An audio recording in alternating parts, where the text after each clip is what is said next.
আজকে সকাল সকাল দেখতে বেরিয়ে পেয়েছিলাম এক দিওয়ানি কি এক দিওয়ানি সাউথ সিটি আইনক্সে। সকাল থেকে খুব এক্সাইটেড ছিলাম। যেতেই দেখলাম পুরো মল পুরো ফাঁকা। বাইরে এন্ট্রান্স থেকে ভাবলাম কেউ কি আসেনি, ভেতরে দেখলাম না, চেক করার জন্য কেউ তো আছে। চেক করলো আমাকে পুরোপুরিভাবে। ওইদিকে ম্যাডাম গার্ডম্যান বলছিল আমার তুলবে না, আমি বললাম আপনার তো তুলবো না এমনিও। দেখলাম পুরো খালি, প্রথমবার একটা মল পুরো খালি দেখে মানে আলাদাই লেভেলে খুশি। ভেতরেই ঢুকে গেলাম আইনক্সের ভেতরে। যেতে টিকিট চেক করলো। আমি আমার কুপন কোডটাকে অ্যাক্টিভ করে আমার পপকর্ন ফপকর্ন সব নিয়ে নিলাম। নিয়ে আমি দেখলাম আমার এখন স্ক্রিনের টাইমটা হচ্ছে 9:40 ছিল, তো মানে এখন আমার হাতে অনেকটা টাইম ছিল। তো আমি একটু করলাম, তারপরে আমাদের অ্যাকশন হিরো হর্ষবর্ধন এলো। বাট জাস্ট ওয়াও, আমি দেখে জাস্ট অসম ইয়ার। সানাম তেরে কসমে পরে এই মুভি দেখার জন্য আমি এত ওয়েট করছিলাম, ফাইনালি এসে গেল মুভিটা। ফার্স্ট ডে ফার্স্ট শো গিয়েছিলাম, হ্যাঁ একটু কিছুদিন পর ব্লগটা করতে হলে কারণ একটু বিজি ছিলাম। বাট মুভির অ্যাকশন আলাদা রকম ছিল। আদা বলে যে ক্যারেক্টার এখানে দিয়েছে, সোনাম বাজু আলাদা লেভেল অ্যাক্টিং করেছে।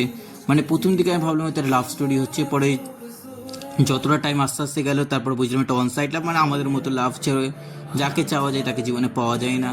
তো মানে নেক্সট লেভেল যাকে পারফরমেন্স করে, যখন আস্তে আস্তে মনে হলো যে নায়িকাটি আবার হিরোটাকে ভালোবাসবে, শেষ মুহূর্তে দেখলাম হিরোটাকেই মেরে দিল, তারই একটা খারাপি ফ্রেন্ড।